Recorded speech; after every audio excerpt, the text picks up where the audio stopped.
Et on entend? Alors là, ça sent ou pas?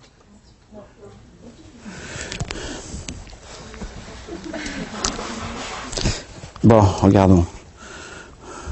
Ah, il n'est pas en mute, il fonctionne, dit-il. Rappelez-moi que si je bouge, tout tombe. Voilà, c'était là-bas que le problème se posait. Bon, donc je disais, voilà, on va voir des matières en entier sur des calibres de temps assez courts. Donc je vais vous emmener à l'essentiel.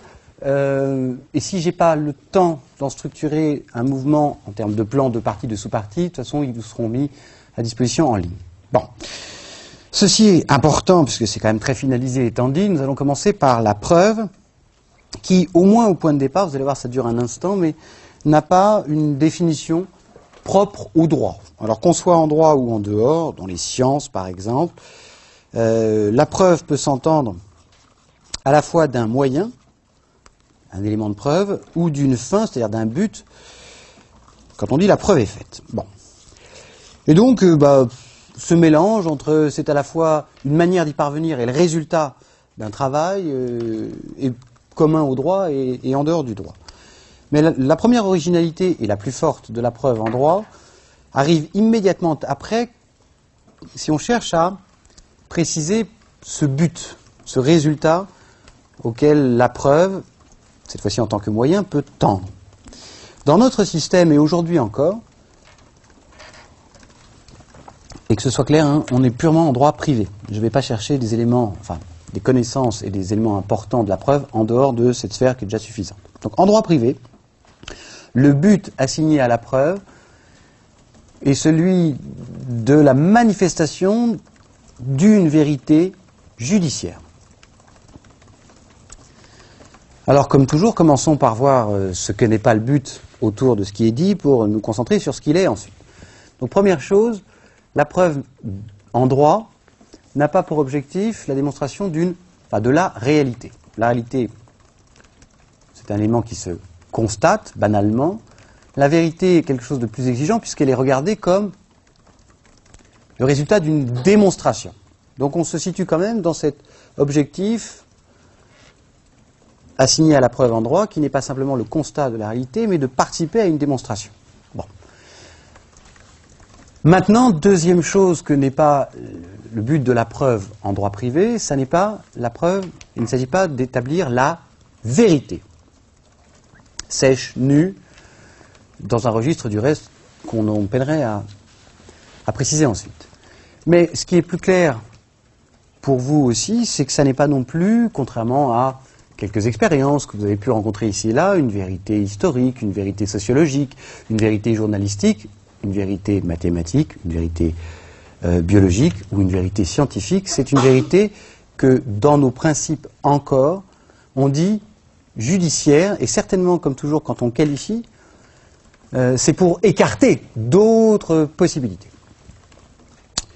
Bon.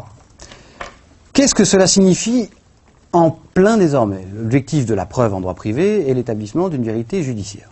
Alors peut-être même avant de chercher la signification de cet objectif, on peut mentionner entre nous il y en aura d'autres plus tard, mais quelques principes que vous connaissez et qui en sont l'expression parce que, en tant que formule, celle que je viens d'employer ne figurera nulle part dans du droit écrit que vous puissiez connaître. En revanche, si je cherche des principes ou des adages qui en seraient l'expression, la manifestation, on va les trouver. Par exemple, nous savons tous que la chose jugée doit être tenue pour vraie. Et en même temps que je le dis, mais vous verrez plus tard, c'est pas neutre, vous avez certainement la traduction simultanée en latin. Bon. Ce qui signifie, juste pour aider plus tard à comprendre l'objectif de l'établissement d'une vérité judiciaire, ce qui signifie que les faits tels que le juge les a constatés ou retenus dans ses motifs. L'autorité ne s'appliquant ici étonnamment qu'aux motifs. Enfin, étonnamment. Donc les faits tels que le juge les a constatés ou retenus dans ses motifs sont, pour nous juristes, et une fois que cette autorité est acquise, la vérité, quand bien même, ultérieurement, il serait démontré le contraire. C'est donc bien une vérité tenue pour vraie et de la chose jugée. Donc c'est une vérité qui a cours dans le cadre de la justice, pour les besoins de la justice. Ok, même chose, autre appui que l'on peut prendre, toujours autour des grands principes, ici sous forme d'adagiaires, qui peuvent innerver ici et là le droit de la preuve. Vous savez que un fait non contesté, donc si on n'a pas de contestation, nous sommes dans un cadre contentieux, parce que sinon on ne demande pas si c'est contesté ou non. Donc un fait non contesté, sous-entendu dans une situation contentieuse, doit être tenu pour vrai. Même chose, peu importe que, ensuite de l'instance, une fois que celle-ci, enfin que les voies de recours ordinaires de celle-ci ont été épuisées, peu importe qu'il puisse apparaître que ceci n'était pas vrai sous un registre donné, dès lors qu'on a dit judiciairement c'est vrai. Bon. Donc, puisque nous cherchons à comprendre au point de départ, comme une espèce de chapeau au-dessus du reste, l'objectif du droit de la preuve, la technique venant ensuite n'étant que servante de cet objectif, et après avoir donné un ou deux grands principes, j'ai dit on en verra d'autres, desquels on peut tirer cet objectif, cet élément important, alors on doit entendre que la preuve en droit privé, tendue vers cette vérité judiciaire, a nécessairement quelque chose de relatif. Elle ne s'inscrit pas dans l'ordre de l'absolu, où une chose serait vraie ou fausse. Le discours qui est ici celui du droit est que ce qui est vrai selon les besoins et les logiques du droit n'a pas nécessairement besoin d'être validé comme tel sous d'autres registres. Donc c'est bien l'exigence, enfin l'exigence, oui, l'exigence d'une vérité relative qui est dès l'origine au cœur du droit de la preuve. Et donc, pour utiliser une formule qui, si ceci n'avait pas été dit, pourrait sembler un énorme paradoxe, la vérité que requiert le droit peut être abstraite. Et abstraite ayant ici son sens le plus commun, c'est-à-dire potentiellement, ça ne veut pas dire systématiquement, mais c'est une situation que l'on accepte, potentiellement détachée des faits. Et la question se pose donc éventuellement tout de suite de savoir comment, dans une perspective d'application, on parle à de futurs magistrats, dans une perspective d'application, comment on peut supposer qu'une décision est bonne, qu'elle est bien rendue, alors soit à hauteur collective, mais même à hauteur individuelle, et j'entends en ce compris pour le juge ou les juges qui la décident, comment une décision peut-elle être bonne si, dès l'origine, on admet, par direction, qu'elle se nourrisse d'une vérité potentiellement contraire à la réalité. Bon. Ça, c'est une première question qui va amener à comprendre ce qui structure le droit de la preuve, jusqu'aujourd'hui compris. Maintenant, il va falloir... Enfin, je fais semblant de m'intéresser à autre chose et je relirai ces différents éléments à un moment donné. Pour pouvoir avoir une vision pertinente du droit de la preuve, il faut poser autre chose que l'objectif de la vérité judiciaire. Il faut rappeler, parce que ce n'est pas forcément, et on verra comment l'évolution moderne des choses peut masquer un certain nombre d'évidences, mais il faut rappeler deux constantes. La première, et qui n'a pas varié avec le temps. La première, c'est que il est très peu, je ne peux pas dire aucune, j'y réfléchis, mais il est très peu de règles de droit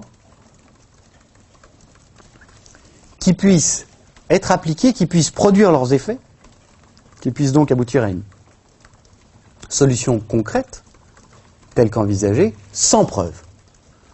La preuve est nécessaire, c'est le carburant d'un moteur qui, sans elle, peut être parfaitement affiné, mais qui restera sans mouvement. D'accord? Donc, quasi aucune règle de droit substantiel ne peut aboutir sans preuve qui, sous cet angle, ce n'est qu'une formule, mais bien expliquée, elle n'est pas si triviale que ça, sans la preuve, sous l'angle de laquelle la preuve peut apparaître comme le carburant, à défaut duquel peu de règles de droit pourraient être autre chose que des lettres mortes, que des déclarations de principe et des espèces de pétitions symboliques, mais sans conséquence. Bon, ça, c'est un élément quand même important.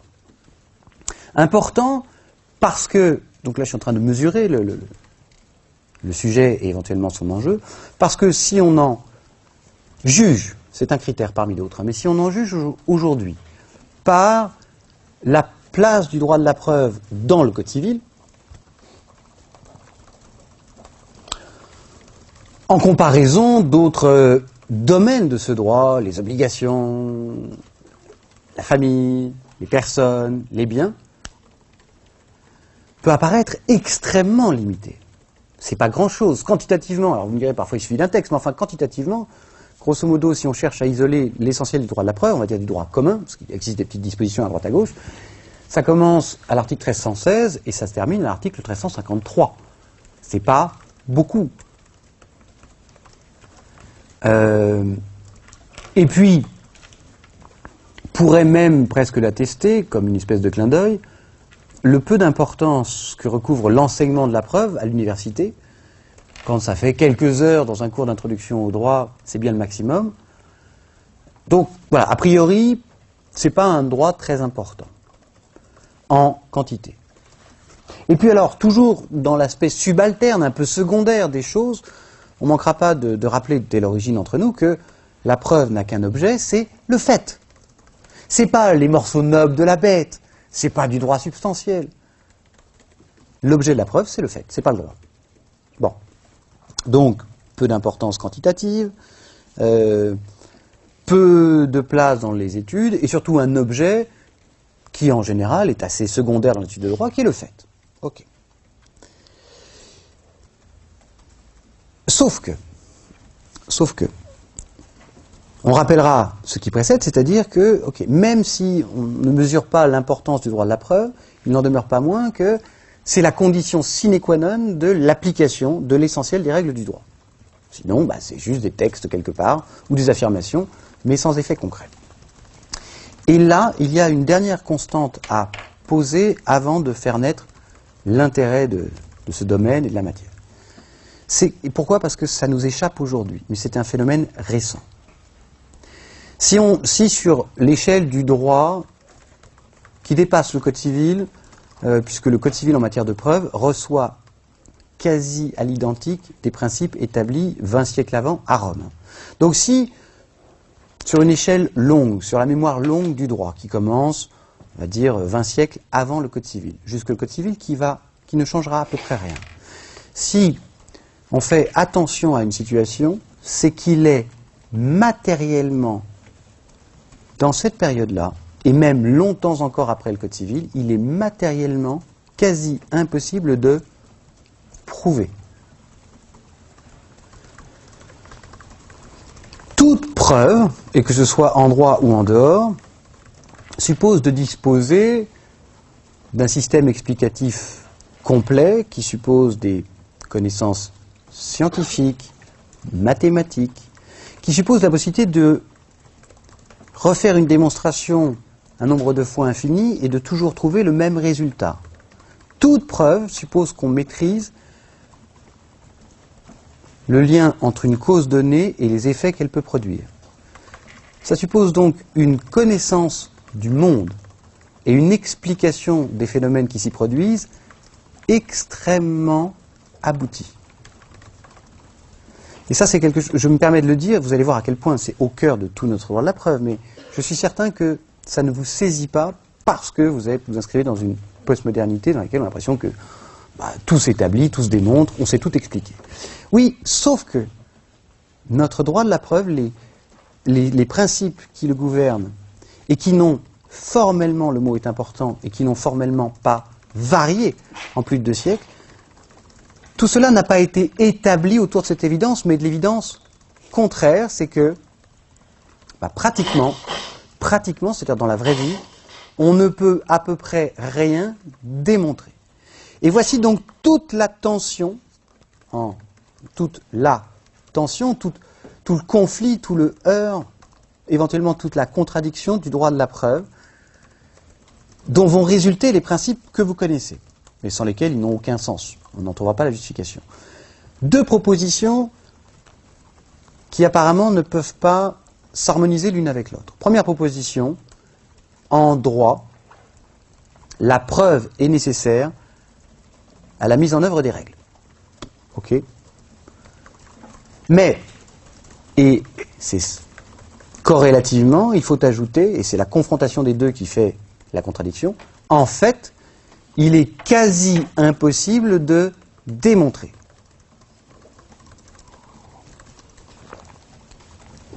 Toute la complexité donc de la preuve en droit, on va dire traditionnellement, ce que je suis en train de vous dire, évidemment, nous semble révolu, mais révolu, si on est assez clair et si on cherche les césures, depuis 15 à 20 ans, c'est très peu. Et ça n'a pas encore suffi pour modifier nos principes formels. Bon. Donc, tout le cœur du droit de la preuve, pour un juriste, est là. C'est, d'un côté, en théorie, je ne peux pas me passer de ce petit truc subalterne, là, de ces bas morceaux de la bête, c'est que du fait. Oui, mais sans ce fait, mes règles sont en suspens dans les limbes. Problème, c'est que, concrètement, pour prouver, il faut savoir expliquer.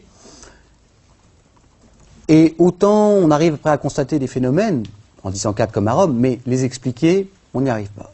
Il y aura plein d'exemples de cela au fur et à mesure, mais qui seront concrets en phase de technique. Je vous donne juste une chose, moi, qui m'a toujours fait beaucoup réfléchir, c'est que, à l'époque du Code civil, la maternité est encore expliquée, j'ai pas dit constatée, mais expliquée, c'est-à-dire si on cherche des causes et des effets, avec les mêmes explications que celles qu'Aristote utilisait déjà, et là c'est pas 20 siècles, mais c'est plutôt 23 ou 24 siècles, avant.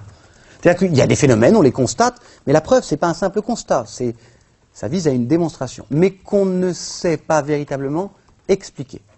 Alors tant qu'on n'a pas besoin de les prouver, ok, on constate, c'est là, mais si on entre dans une logique plus juridique, dans laquelle, pour appliquer une règle, et éventuellement parce qu'il y a de l'opposition, il faut pouvoir convaincre, et convaincre notamment d'un point de vue factuel ou s'appuyer dessus, ça devient très compliqué. S'ajoute donc cette difficulté pratique de prouver, qui est constante, on va dire, bien avant le Code civil, et qui durera, quasi jusqu'à la fin du XXe siècle, a toujours posé un problème pour les juristes, et spécialement pour les praticiens. Il y a une dernière particularité que je dois mentionner avant d'entrer dans la technique, pour voir comment on a, et dans l'affirmative, comment on a pu résoudre cette équation très très compliquée. Il y a un dernier élément qu'il faut que nous on prenne bien en compte, c'est ce qu'est le Code civil lui-même dans ce cadre-là. Tout ça forme un tout. Pour bien mesurer l'enjeu du droit de la preuve, au moment du Code civil, et ce n'est pas de l'histoire parce que les principes sont encore les mêmes.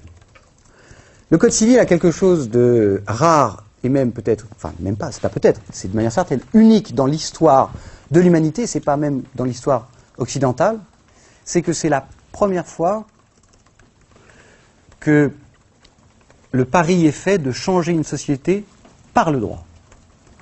Et non plus simplement par la force, en dehors de celle du droit bien sûr. Donc l'objectif du Code civil, enfin la traduction du Code civil à partir du début de la Révolution, c'est que la société d'avant ne puisse plus jamais se réinstaurer. Et ça vaut à peu près dans toutes les matières. Donc, vous allez voir où je veux en venir, il s'agit de toute autre chose que de compiler des réglettes quand on fait le Code civil. Il s'agit de penser, de structurer un droit pour qu'il s'applique concrètement, pour que ce rempart, ce changement définitif d'une société ne soit pas qu'une espèce de programme politique, mais qu'il puisse advenir. Et a priori, il est advenu. Donc, maintenant je le ramène à notre sujet. Pour que le droit s'applique, il faut des preuves.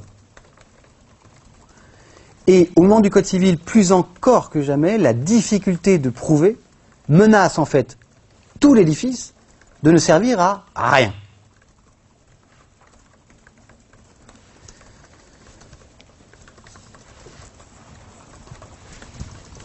les juristes, et spécialement ici ceux qui font le code techniquement, c'est-à-dire 2 magistrats et 2 avocats, connaissent parfaitement cette difficulté. Peut-être ils la rationalisent pas encore que les travaux préparatoires soient bien clairs à cet égard. Mais on ne peut pas dire voilà, que c'est des gens éthérés qui sortent de n'importe où, et surtout pas de la réalité. Ils savent la nécessité de prouver, même si c'est a priori subalterne, et l'enjeu politique de ces règles nouvelles et la manière dont on les structure doivent vraiment s'appliquer, ils le partagent. Comment s'en sortir? Comment faire que le droit puisse s'appliquer, puisse être effectif, parce que là c'est un programme politique, hein, c'est la Constitution de la France en 1804, le Code civil, il n'y a rien d'autre.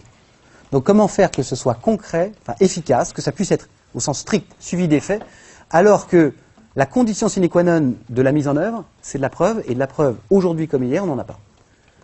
On sait constater les choses, mais on ne sait pas les démontrer. Ou en tout cas, on n'a pas une démonstration derrière laquelle tout le monde puisse se ranger en cas de discussion. Réponse extrêmement habile. On ne change rien, puis surtout on ne va pas pouvoir dire que aujourd'hui, comme ça, du jour au lendemain, on va pouvoir tout expliquer ce qui nous échappe, mais avoir une ambition limitée en matière probatoire. Dire que notre objectif, et on revient au point de départ, ça n'est pas la vérité, et ça n'est pas une autre vérité que celle du droit. On admet, je ne suis pas sûr qu'on ait tellement de choix, mais on rappelle que pour que notre droit s'applique, et avec toutes les difficultés pratiques de la preuve,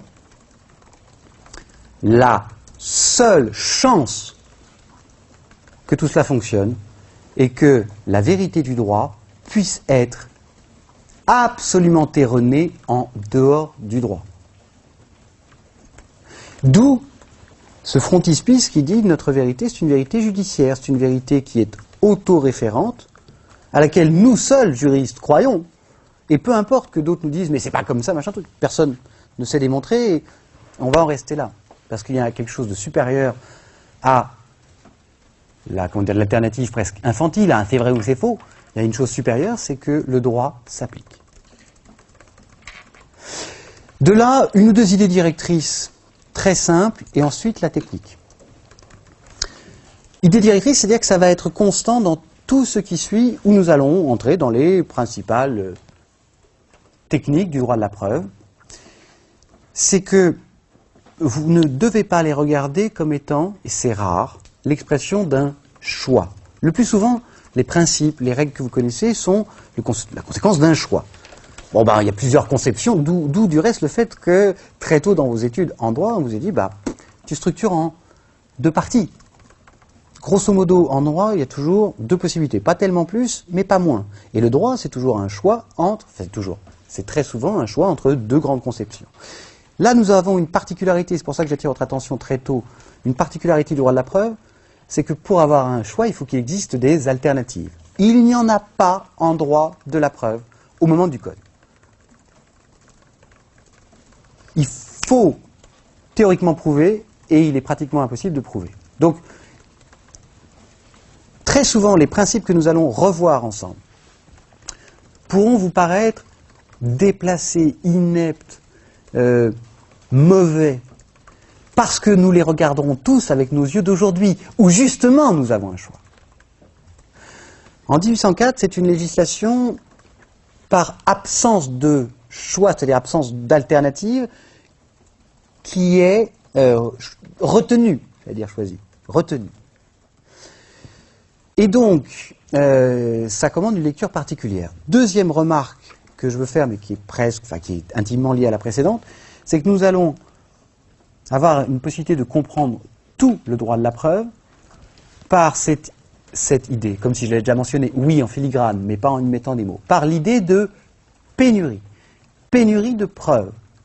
Une pénurie concrète, technique, non pas par pénurie d'éléments, mais par pénurie d'explications qui s'y rapporteraient et auxquelles nous pourrions tous ensuite dire, ok, ça me plaît pas, mais nous savons que c'est comme ça, d'un point de vue factuel.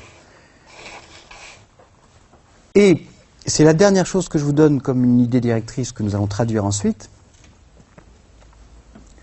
que j'ai du reste déjà légèrement annoncée, c'est que cette situation de pénurie, qui est la clé même de tout notre droit de la preuve, a disparu, ou en tout cas c'est le sentiment que nous en avons, de manière très récente à l'échelle du droit. Allez, 15 ou 20 ans. Et le pari que l'on peut faire, et je le fais sans doute puisque je l'ai déjà vécu, le pari que nous pouvons faire, c'est que, je le fais très doucement là, pour que tout le monde suive bien, si tout le droit de la preuve s'explique par l'impossibilité pratique de démontrer,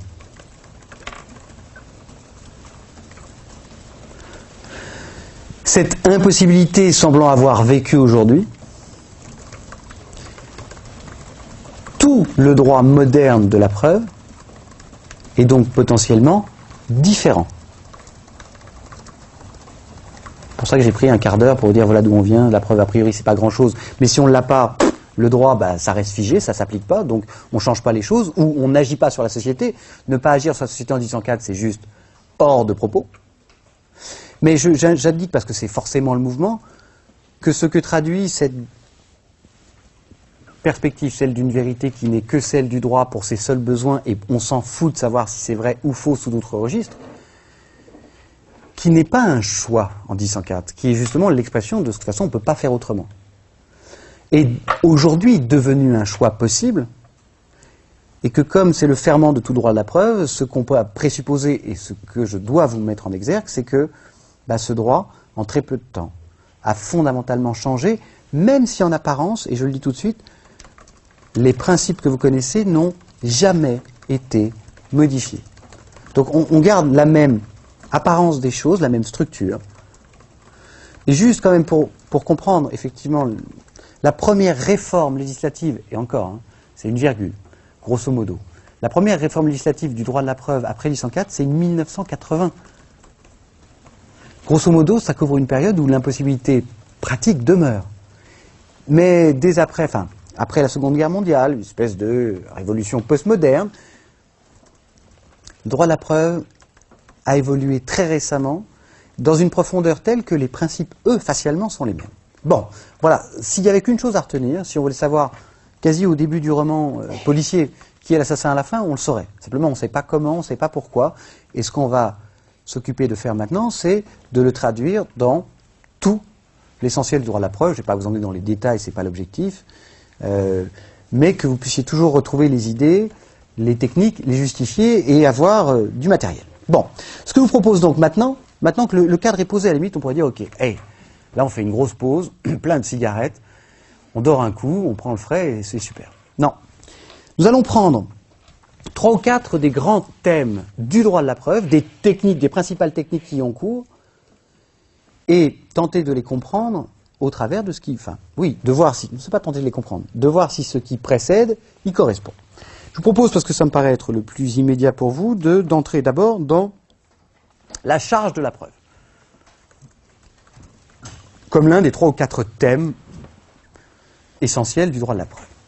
Alors, la charge de la preuve peut se présenter comme la répartition matérielle d'une activité consistant à récupérer des éléments de preuve. Une espèce de liste des courses, et mieux de désignation de qui va se lever pour aller au marché. Ok, on arrête là. Cette vision qui est première n'a rien à voir avec ce qui est en jeu. Vous l'avez déjà entendu, la question est de le comprendre. Ce dont notre droit s'occupe ici, ce n'est pas une répartition matérielle. Qui doit se lever le matin pour aller chercher les preuves? C'est d'un risque. Et donc, je vais m'occuper avec vous de définir et de comprendre d'abord ce qu'est le risque de la preuve qui est sous-jacent à sa charge, qui n'est qu'une apparence sans intérêt pour nous. Le risque de la preuve, on peut le définir comme la menace de ne pas être entendu, c'est-à-dire plus procéduralement la menace d'être débouté ou éventuellement condamné,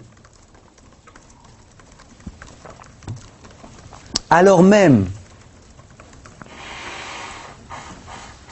que l'on serait du côté du droit, alors même que l'on devrait être protégé par le droit,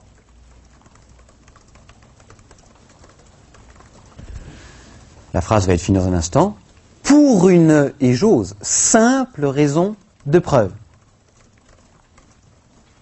Donc je reprends, menace de ne pas être entendu, de ne pas être accueilli, donc d'être débouté ou condamné, alors même qu'en théorie, on se trouverait du côté du droit, donc on devrait recevoir sa protection, du côté des choix de la société, et non pas pour une raison juridique, parce qu'à tout prendre, c'est le jeu, mais pour une simple, petite, subalterne raison de fait, un problème de preuve.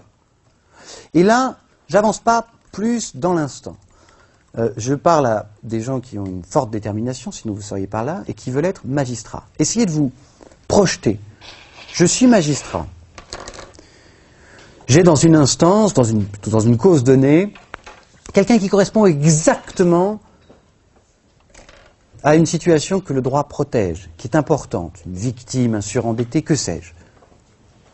Si j'ose un vocabulaire qui n'est pas celui du droit commun et certainement pas celui du Code civil, mais quelqu'un qui, aux yeux du droit, est faible, et sous cet angle, semble, ça ne préjuge pas ma décision, mais semble mériter par principe la protection du droit. Eh bien, quelle que soit la position du droit et le respect que j'en ai, je ne pourrais pas l'entendre, je ne pourrais pas l'accueillir pour une simple raison de fait. Bon, c'est ça le risque de la preuve. Je n'ai pas encore fait monter totalement la sauce. Mais au moins, donc, comprenez que certainement pour un magistrat, ce qui n'est pas plus forcément le cas aujourd'hui, mais traditionnellement, le risque de la preuve, c'est un crève-cœur, c'est un dilemme, mais cornélien. C'est, j'ai une fonction, j'ai un rôle, et c'est pas moi qui décide. Le droit, il est fait en dehors de moi. Le droit, par décision collective, favorise telle situation. Eh bien, quelqu'un qui est dans cette situation, je lui dis, va te faire foutre. Non pas parce que le droit ne t'a pas entendu, mais pour un problème de preuve. Encore une fois, il faut le lire avec une logique de pénurie. Bon, maintenant qu'on a, j'espère, compris ce qu'est le risque de la preuve, nous ne savons pas encore quel est le principe. Il y a ici un principe, sur le fondement de l'article 1315 du Code civil, traduisant une règle qui est là depuis Rome, tout ça, ça sent la pénurie et les mêmes réponses traditionnelles, et qui est le suivant. Là, je ne vois pas parler de charge. Le risque de la preuve, donc la menace de ne pas être protégé par le droit, alors qu'on devrait, en théorie, donc le risque de la preuve, cette menace un peu particulière, pèse sur le demandeur. Bon, vous savez tous. Maintenant, ce qu'il faut quand même qu'on recherche ensemble, c'est pourquoi. Le droit est bourré de commandes dont, à titre personnel, depuis 25 ans que j'en fais, je n'ai rien à foutre. Je sais lire, ouvrir un code. La seule chose qui m'intéresse, c'est le pourquoi. Bon, alors, si on cherche la justification, j'entends qui m'intéresse en tant que praticien, hein, pas que d'agréger des facultés. Parce que je ne peux pas bien appliquer une règle si je n'ai pas compris à quoi elle sert, quel est son but, sa raison. Donc, la justification traditionnellement offerte de ce principe selon lequel le risque pèse sur le demandeur tiendrait au fait que, il menace l'ordre établi. C'est lui qui, en saisissant le juge, menace que l'ordre des choses soit bouleversé. Alors, deux remarques ici, parce que c'est pas ça qu'il faut creuser. D'abord, on ne voit pas en quoi ça justifie les choses. Et puis, enfin, si l'ordre établi était un ordre contraire au droit, c'est bien la moindre des choses que de ne pas s'en satisfaire. Et sous cet angle-là, il faudrait plutôt être, favorable au demandeur. Maintenant, ça va être la même chose, mais avec une vraie démonstration simple. On va essayer de se figurer ensemble, et je dis des choses pour que vous ne vous mépreniez pas, sans préjuger le travail du magistrat. Donc, avant qu'il ne fasse son office, mais au point de départ. C'est-à-dire, quand on pose une règle, il faut quand même bien se poser 2-3 questions, et nous allons dans ce cadre-là, donc, sans dire le juge est lié, mais qui, a priori, est le demandeur? Qu'est-ce qu'il incarne? D'une manière générale et abstraite, et après au juge, au cas par cas, de l'admettre ou pas, mais du point de vue de la règle générale. Je vais prendre 2 exemples très simples. Est-ce qu'on peut imaginer, par principe encore une fois, puisque je suis à hauteur d'une règle générale, peut-on imaginer, par principe, que le demandeur soit le débiteur qui ne paie pas? Et qui dit « je ne paie pas » et je saisis le juge pour qu'il me condamne. Deuxième exemple, et c'est quand même sous-jacent à la justification, on va dire, traditionnelle, qu'un bon praticien ne peut pas admettre s'il a même pratiqué plus d'1 heure. C'est vous dire la puissance pratique de ceux qui vous enseignent en général. Deuxième chose, imagine-t-on que c'est l'auteur d'un fait générateur de responsabilité qui demande au juge, qui le saisissent, qui lui disent « Voilà, je te demande de retenir ma responsabilité et ce faisant, de me condamner à dommage intérêt. » Évidemment, ça n'a pas de sens. Il vaut mieux, pour être logique, je crois, se figurer que le demandeur est a priori, cet a priori étant évidemment sous la réserve du travail du juge, mais est a priori en structure du côté du droit. En tout cas, on n'imagine pas que par principe, ce soit celui qui n'est pas défendu par le droit qui demande, qui vienne saisir le juge et déclencher éventuellement l'instance. Vous me suivez? Sinon, c'est inepte. Et dans ce cas, avec nos yeux d'aujourd'hui, on ne comprend pas pourquoi le risque de la preuve est attribué au demandeur. Reprenons juste ce qui précède en une phrase, c'était une petite démonstration. Si, a priori, le demandeur est logiquement du côté du droit, en tout cas, il est sûr que le demandeur ne peut pas incarner quelqu'un qui est toujours et systématiquement à côté de la règle de droit, à côté des prévisions, alors on ne comprend pas pourquoi ce soit lui qui soit par principe menacé de ne pas être entendu s'il y a un problème de preuve. Ok. Vision logique des choses, mais extrêmement moderne et très déformée. Pour comprendre cette règle, et qui est la même depuis Rome, et en général les mêmes causes produisent les mêmes effets, les mêmes problèmes emportent les mêmes solutions. Mais on va le voir un peu plus tard. Demandons-nous simplement s'il pouvait en aller autrement dans le code, dans nos principes tels qu'ils sont encore aujourd'hui. Et au moins la question fait sens puisque on peut envisager deux autres principes que celui que nous connaissons. Soit l'imputation du risque de la preuve sur le défendeur, soit l'implication, parce que c'est plus un risque, l'implication du juge dans la charge probatoire. Pas le risque parce qu'il n'est pas parti à l'instance. Voilà. Donc notre système dit le risque est sur le demandeur. Ça paraît bizarre si je me représente qui est le demandeur. Et je ne comprends pas pourquoi ce serait lui qui, dans un système où il y a peu de preuves, est dès le départ quasi perdant. Et pourquoi ce ne serait pas éventuellement le défendeur ou le juge qui se voit attribuer la charge de la preuve. Alors pour ce qui est du défendeur, il y a quelques bonnes raisons pour expliquer qu'il n'ait pas été retenu dans le principe.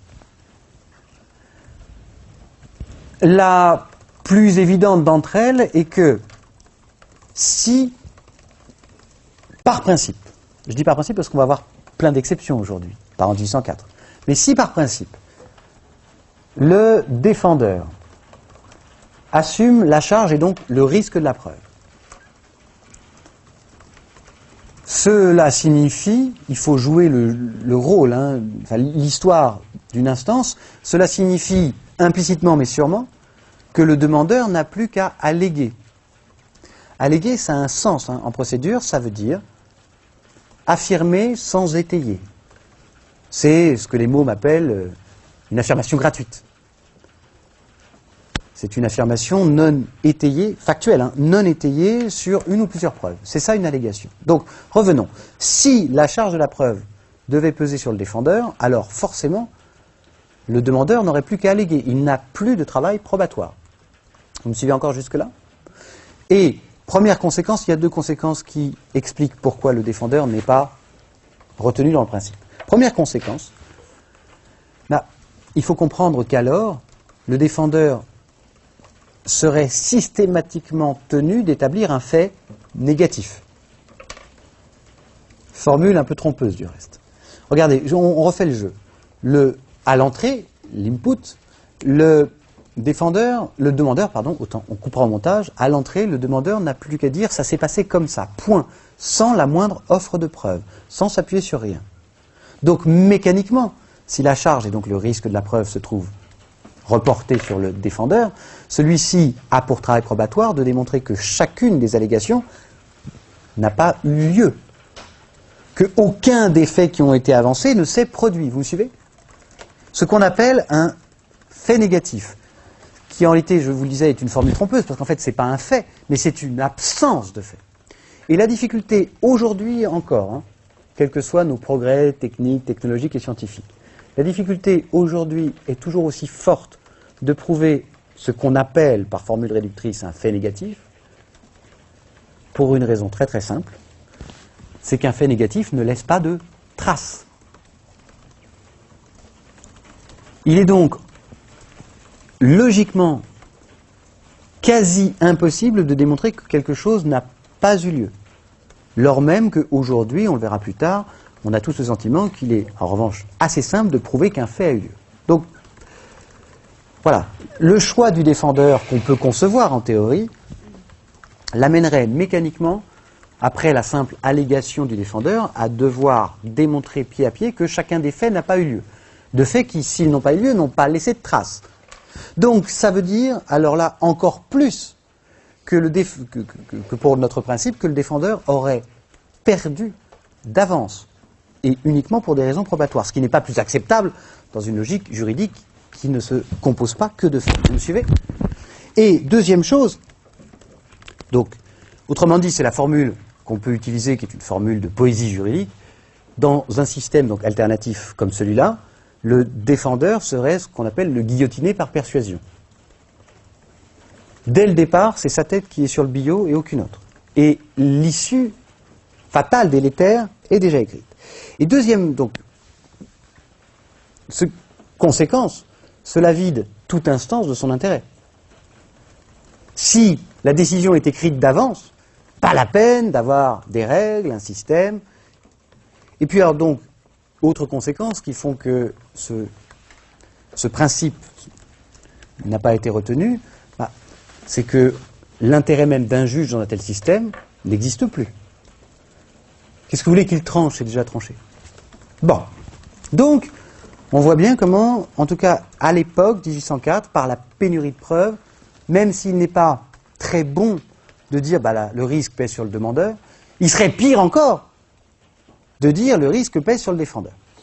Reste la dernière possibilité, celle d'impliquer le juge dans le travail probatoire. Alors oui, celle donc d'un modèle de procès différent de celui que nous connaissons entre l'inquisitoire et l'accusatoire, d'un système dans lequel le juge aurait du point de vue de la preuve une position plus active. Ça se conçoit. De toute façon, il n'y a pas grand-chose qui ne se conçoive pas en droit. Mais ça n'est pas du tout retenu en 1804 pour une raison... Alors, je vais vous donner une démonstration après. Il vaut mieux m'écouter au point de départ. Pour une raison déjà exprimée, qui est qu'en 1804, la certitude est que pratiquement la preuve est extrêmement compliquée à obtenir, et si elle n'est pas impossible, l'aléa est très fort. Or, s'il y a bien une personne qui doit être à l'abri de cet aléa, à laquelle on ne veut pas imputer le fait qu'une règle de droit pourtant prévue ne s'applique pas, pour une raison de fait subalterne, c'est le juge. Le juge, en réponse à cette impossibilité pratique de prouver, va être structurellement mis au plus loin possible de la preuve. Et regardez comment je vais tenter de vous donner l'argument. Je suis certain de ce que je vous dis, mais après il faut que vous puissiez l'étayer, nourrir et le développer, et éventuellement le partager si vous ne le voyiez pas comme ça au point de départ. S'agissant donc de la place du juge dans le procès civil,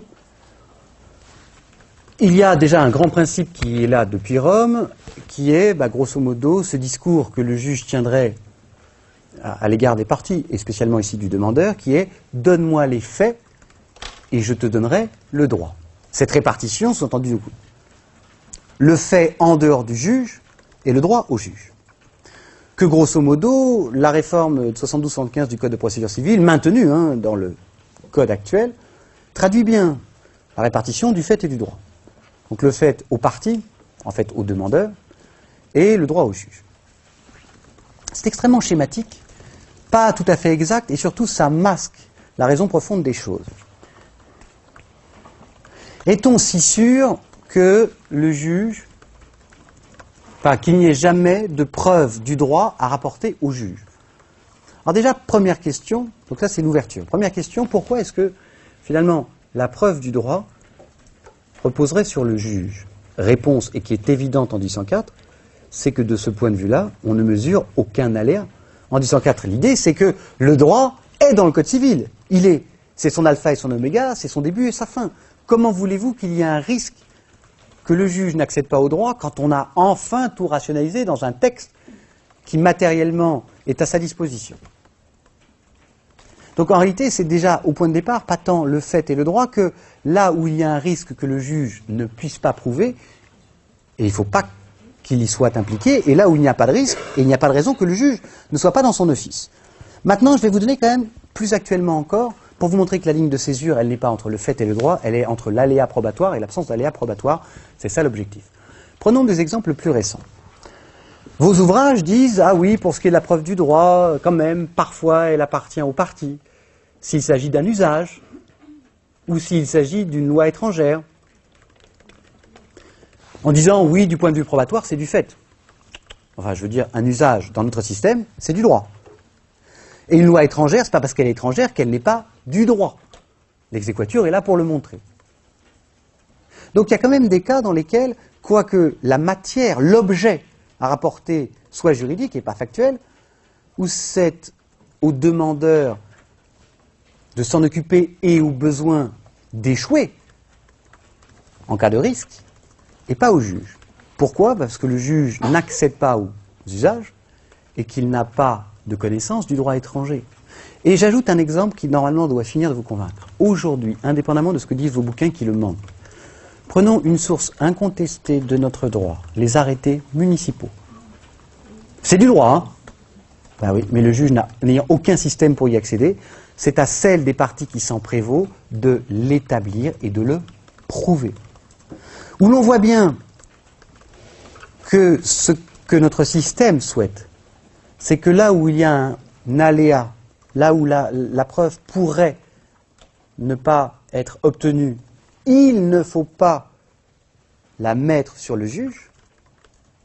Et là où il n'y a pas d'aléa, là où il n'y a pas de raison de penser que le juge sera en échec d'un simple point de vue probatoire, il n'y a aucune raison d'en écarter le juge. Ce qui cadre bien avec l'idée d'une pénurie. Si personne ne peut rien expliquer dans la société, vraiment, le seul qui doit en être indemne, parce que c'est pas, entre guillemets, je parle comme un môme là, sa faute, c'est le juge. Bon. On a terminé de ce qui fait la charge, et spécialement le risque de la preuve, et dont, conclusion intermédiaire, il apparaît que si, donc je la fais avec vous, elle est implicite là, si le demandeur est désigné au titre du risque de la preuve, ça n'est pas parce que il serait le mieux placé pour prouver, personne n'étant bien placé dans ce système. La difficulté probatoire est pour tout le monde. Mais parce qu'on ne voit personne d'autre que lui pour assumer ce risque. Ce que je vous disais, c'est qu'il n'y a donc pas ici de choix, mais d'absence d'alternative cohérente. Le défendeur, dans ce cas-là, arrêtons la justice. Le juge, ok, mais acceptons que 9 fois sur 10, parce que c'est lui qui devra prouver qu'il soit en échec, et que l'échec du droit qui s'applique soit imputable au juge. Politiquement, ça, on ne peut pas le concevoir. C'est un pis-aller. C'est, si j'ose, la moins mauvaise. Le moins mauvais des principes, mais ce n'est pas un bon principe. Encore une fois, je reviens, a priori, celui qui vient saisir le juge n'est pas celui qui incarne la situation la plus éloignée du droit, et c'est quand même lui qui, par absence d'autres possibilités préférables, est menacé quand la preuve se refuse. Ok. Et pour achever de vous faire comprendre que c'est là la logique de ce choix et qu'il est vraiment lié à une situation de pénurie pratique, je vous propose, sans commencer tout de suite le deuxième thème du droit de la preuve, d'aller voir ce qu'il en est aujourd'hui, avec le présupposé que je disais qui fait la bascule, c'est-à-dire, aujourd'hui, admettons, avec la doxa commune, qu'il n'y a plus de difficultés probatoires, que pratiquement, on se dit qu'on sait tout expliquer, qu'on sait tout démontrer, et que finalement, il n'y a pas de risque sur le terrain de la démonstration, quitte, et c'est la fin du travail sur la preuve, quitte à ce que la vérité à laquelle cette preuve tend ne soit plus une vérité abstraite, relative, une vérité autoréférente, quitte à ce que ce soit une autre vérité, et par exemple une vérité scientifique, comme si la science était ici, in fine, plus importante que le droit. Ok, donc aujourd'hui, Première chose, le principe est le même. Formellement, le texte n'a pas varié. Ce qui n'a qu'une vertu aujourd'hui, c'est que dans un cas rare, mais ça peut arriver, de doute probatoire absolu, quels que soient les progrès qu'on a fait sur le terrain de la preuve, le juge évite le déni de justice. Le juge, grâce à ce principe, mais qui n'est donc plus aujourd'hui peut-être qu'un principe, comment dire, de solution extrême, si vraiment une preuve est nécessaire qui n'est pas rapportée, le juge, grâce à ce principe, peut toujours rendre sa décision. Il déboutera, mais au moins il aura rendu sa décision. Elle ne sera peut-être pas satisfaisante, mais il y aura une cause qui n'est pas le juge, qui, malgré toutes nos connaissances et notre maîtrise du monde et de ses explications, parfois ça, c'est pas établi. Bon. Donc le principe est toujours le même, et il serait faux de dire plus jamais aujourd'hui, maintenant que nous avons une espèce d'opulence probatoire, plus jamais le demandeur n'a approuvé. Ce serait totalement inepte. En revanche, ce que l'on peut dire, et ça va être ce qui va gouverner tout le droit actuel, on va dire que le demandeur n'est plus seul à devoir prouver. On va voir du reste comment un principe très, très nouveau a pris place, mais au moins peut-on dire dès le départ, voilà, s'il y a un changement, c'est pas la 1315, c'est les mêmes mots, mais avec ce qui accompagne 1315 aujourd'hui, première affirmation qui n'est pas très engageante, c'est que si, en 1804, et on va dire pendant près de 2 siècles, le demandeur a été seul, donc le risque ne pesait que sur lui. Aujourd'hui, il ne l'est plus. Aujourd'hui, il est possible d'associer d'abord le défendeur au travail probatoire. Alors, ça n'est pas un principe, il n'a pas encore renversé celui que vous connaissez, mais cela a cessé d'être quelques cas d'exception. À partir, alors il y a si on veut faire de l'entomologie juridique, on en trouvera des exemples avant, mais on va prendre vraiment le mouvement quand il commence à être dodu et donc visible de tous. Dans les grandes lignes, à partir de 1998 et d'une position prise par la Cour de cassation, je vous rappellerai l'exemple, les cas se sont multipliés aujourd'hui dans lesquels la charge de la preuve et donc le risque pèse sur le défendeur. Et donc où clairement tout ce que je vous disais s'est produit. C'est-à-dire que ce sont autant de cas dans lesquels le demandeur n'a plus qu'à alléguer « Monsieur le juge, il m'a fait du mal, monsieur le juge, c'est un cochon ». Et c'est au défendeur de démontrer que non, j'ai pas fait de mal, non, je ne suis pas un cochon. Bon. Tout ce mouvement commence en matière médicale, et spécialement en matière d'indemnisation de victimes. Alors là, qui pour le coup sont certainement, c'était la vision de Jean Carbonnier, parmi les personnes les plus importantes aux yeux du droit moderne, et de victimes spécialement d'aléas thérapeutiques. Pourquoi je vous dis ça? Parce que d'abord, c'est les arrêts de la première chambre civile de janvier-février jusqu'à décembre 1998. Ça ne se fait pas en un arrêt, mais en une succession. Et pourquoi je vous parle d'aléas thérapeutiques? Parce qu'évidemment, si vous réfléchissez dans une logique judiciaire, ici le demandeur, donc celui qui se prétend victime et qui vient chercher la protection du droit, doit a priori, notamment, établir non pas son préjudice, qu'il suffit de regarder les corps, ça se voit en tout cas dans toutes ces affaires, mais d'établir un fait générateur.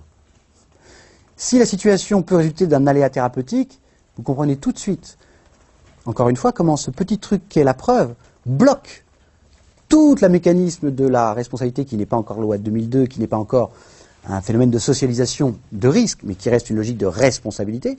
C'est que moi, je le vois devant moi, juge, je dis oui, j'ai bien compris que toute l'évolution de mon droit t'est favorable en tant que victime, mais t'es victime là dans les faits. Moi, je ne peux te regarder victime comme juge que si tu as toutes les conditions de la responsabilité.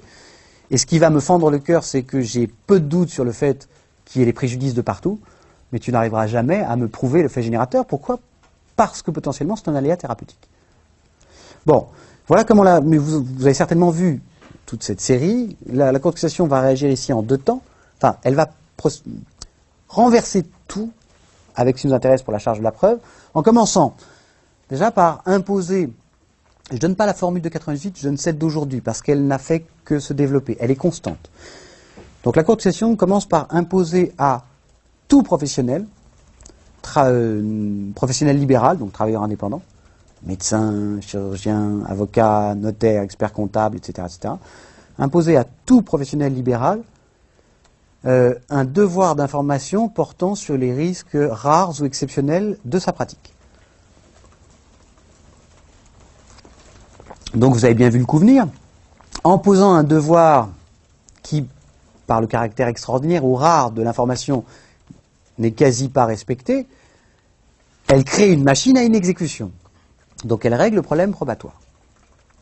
Et c'est pas tout, parce que là on ne voit pas le rapport. On voit la manipulation, pourquoi pas, mais on ne voit pas le rapport avec la charge de la preuve. Et la Cour de cassation ajoute que non seulement ce devoir pèse sur ces professionnels, au-delà du devoir général d'informer, mais que la charge de la preuve de l'exécution de ce devoir, la charge de la preuve de la remise de ces informations, pèse sur ce professionnel. Donc structurellement, défendeur à une instance. Concrètement, donc, aujourd'hui, le client frustré au sens anglais, le client qui estime que son co-contractant, professionnel libéral, n'a pas accompli ce que le droit lui impose, n'a qu'à dire « Monsieur le juge, je n'ai pas été informé », point. Et c'est au défendeur de prouver que « Ah si, je l'ai informé et mon information a même porté sur les risques exceptionnels ». Donc, alors c'est pas un principe général, enfin, si vous êtes travailleur indépendant, professionnel libéral, c'est devenu la règle. À partir de cette idée, on n'en tire encore aucune justification. Je prends, pour vous montrer, pour amener vos connaissances, je pense que vous les avez là, toutes les grandes expressions, puis on va essayer de comprendre ce qui se trame derrière, en quoi c'est l'expression du passage d'une pénurie de preuves à une profusion. On va ramener ça à une idée directrice. Bon. Cette même logique a été suivie ensuite, et spécialement par la Chambre sociale de la Cour de cassation, dans d'autres domaines. Deux notamment, ce ne sont pas les seuls, hein, mais qui ont en commun de concerner des cas possibles de discrimination, qu'il s'agisse de la discrimination à l'embauche ou de la discrimination à la rémunération. Et aujourd'hui, c'est donc soit le candidat à l'emploi qui n'a pas été retenu, soit le salarié possible simplement de dire « j'ai été discriminé », j'étais au moins aussi bon, sinon meilleur que les autres, je n'ai pas été retenu à cause de mon sexe, de ma religion, de mes convictions, de quelque chose qui ne devrait pas entrer en ligne de compte selon notre droit, ou de dire, monsieur le juge, j'ai les mêmes diplômes que tous les autres, je bosse aussi bien, je suis aussi performant, et c'est pas normal, je touche moins. Il n'a qu'à le dire, il n'a rien à prouver. Son dossier, c'est une page. Et il n'y a même pas de cote, rien, si je vais au bout du bout pour faire comprendre. C'est donc à l'employeur, positionné mécaniquement en défendeur, que la charge de la preuve contraire, enfin de la preuve, ici pas contraire, mais du contraire, incombe. Donc c'est aujourd'hui, il n'y a plus qu'à alléguer en demande, et le défendeur doit lui dire, écoutez, non, je vais vous démontrer, je vais vous rapporter les éléments pour vous convaincre de ce qu'il n'y a pas de discrimination, que le choix que j'ai fait, ou de la différence, soit il n'y a pas de différence, soit la différence est justifiée par des critères que le droit admet. Alors essayons de comprendre le point commun de tout cela. Qu'est-ce qui fait que dans un nombre grandissant de cas, sans que ce soit encore le principe, et il n'y a pas de raison que ça le devienne, mais ce qu'on pensait mais inacceptable, impossible en 1804, et pendant longtemps encore, vous voyez, ça a évolué à partir de 1998, donc c'est récent à l'échelle du droit, est devenu admissible. Réfléchissons. Si on estime qu'il n'y a plus de difficultés pratiques à prouver, si cet aléa est derrière nous, la question n'est plus de savoir sur qui pèse le risque, puisque ce n'est plus un risque. La question est de savoir qui est pratiquement le mieux placé. Si notre idée est qu'il y aura toujours une preuve, il n'y a plus à se dire, si on n'en a pas, qui est-ce qui perd, mais puisqu'on en aura toujours, qui est-ce qui s'en charge? Et sous cet angle-là, la réponse trouvée par notre jurisprudence et que l'on peut accepter sans sursauter est que le travail probatoire peut désormais peser sur la personne qui est la plus à même de prouver. Il ne s'agit plus de désigner des têtes qui dépassent qui doit perdre parce qu'on perdra, logique de pénurie, mais de dire, parmi ceux qui se présentent, qui est le mieux placé, puisqu'il n'y a plus d'obstacle. Et regardez, professionnel libéral, qui est le mieux placé de son client, qui le rencontre, ou de lui qui est dans le cadre de son activité, pour établir que, effectivement, des informations ont été remises et qu'elles ont bien porté sur des événements ou des conséquences même exceptionnelles. Pour moi, c'est une évidence, mais peut-être pas pour vous. Je vais prendre d'autres exemples, ceux des salariés. Voici un salarié, enfin, un candidat à un emploi qui pense qu'il n'a pas été retenu pour des raisons que le droit n'accepte pas. Est-il le mieux placé pour prouver la discrimination? Le mieux placé, c'est celui qui a tous les CV, qui a toutes les notes d'entretien, et qui peut les montrer et dire, ben voilà, la raison de mon choix, elle est objective. Et le mieux placé ici, c'est le défendeur. Prenons l'autre exemple, si vous ne comprenez, enfin, si c'est pas assez pertinent sur le précédent. Prenons la discrimination, la potentielle discrimination à la rémunération. Qui du salarié ou de l'employeur est le mieux placé pour avoir tous les contrats de travail, toutes les fiches de paie, et éventuellement des mesures de travaux réalisés ou d'objectifs? En tout cas, une chose est certaine, ça n'est pas le salarié. Mais quelqu'un d'autre existe aujourd'hui, ce qui est nouveau, pour avoir ces éléments. Il se trouve que c'est évidemment structurellement le défendeur, peu importe, puisqu'on ne l'expose plus à perdre par avance, dès lors qu'on accepte cette idée que tout peut se prouver aujourd'hui, qu'il y a du papier de partout, qu'il y a des traces, qu'elles sont faciles à conserver, etc., etc. Donc, ici, dans un certain nombre de cas, le demandeur n'est plus seul, et l'idée chemine tranquillement que, plutôt qu'un choix abstrait, si on a un doute, il nous reste que le demandeur, dont les raisons profondes sont peu acceptables aujourd'hui. Pourquoi devrais-je, par principe, faire perdre celui que normalement je devrais défendre? L'idée paraît plus rationnelle pour nous de dire, tranquillement, commençons à répartir la charge de la preuve sur celui qui est le plus à même de le faire le plus vite, le plus facilement, avec le moins de coûts, dès lors qu'il n'y a plus d'obstacle général à prouver. Bien, maintenant, dernier point, voyons la position du juge dans le travail probatoire. Et rappelons déjà une chose. Parmi les grands articles du Code civil que je n'ai pas mentionnés jusqu'ici, figure l'article 10, donc dans le chapitre préliminaire, dans ce qui semble avoir vraiment plus d'importance que le reste. Cet article est là depuis 1804. Mais la traduction positive de cet article est assez récente. Que dit cet article déjà? Du même acabit que les articles 4 et 5 sur la nationalité, que l'article 6 sur la hiérarchie entre l'ordre public et l'intérêt privé, sur la non-rétroactivité, enfin, des éléments qu'on estime au-dessus de tous les autres comme l'essentiel de notre système. L'article 10 dit, dans ce cadre-là, tout Français est tenu de contribuer à la manifestation de la vérité. Tout Français est tenu de contribuer à la manifestation de la vérité. On explique l'importance de ce principe pour figurer donc dans le chapitre préliminaire du Code, en 1804, parce que je vous ai dit, c'est-à-dire la preuve est tellement nécessaire à l'application du droit et tellement difficile à obtenir pratiquement en 1804 qu'on fait un devoir à tout citoyen de participer à la preuve. Tout citoyen, c'est-à-dire bien au-delà des parties à l'instance. Sauf que ce grand principe reste lettre morte pendant quasi 2 siècles, parce que c'est bien joli de dire, écoutez, si parmi tous les Français, il y en a un qui peut aider à prouver, même s'il est extérieur aux parties à l'instance, on lui a fait un devoir. Dès lors que personne ne peut rien démontrer, ce grand principe reste très très longtemps lettre morte. Jusqu'au jour où, par l'évolution technique, technologique, scientifique, le passage se fait de manière assez brutale de la pénurie à l'abondance jusqu'à l'overdose peut-être aujourd'hui. À partir de cela, le juge commence à peser sur le terrain de la preuve, à ne plus être neutre. D'abord par l'injonction de prouver, qui n'est jamais que la mise en œuvre, on va dire, pratique de l'article 10 du Code civil. Mais si vous cherchez un fondement, c'est l'article 11 du Code de procédure civile que le juge utilise. Mais comment voulez-vous que le juge puisse enjoindre au besoin sous sanction à quiconque, même en dehors des parties à l'instance, de prouver si de toute façon personne ne sait expliquer?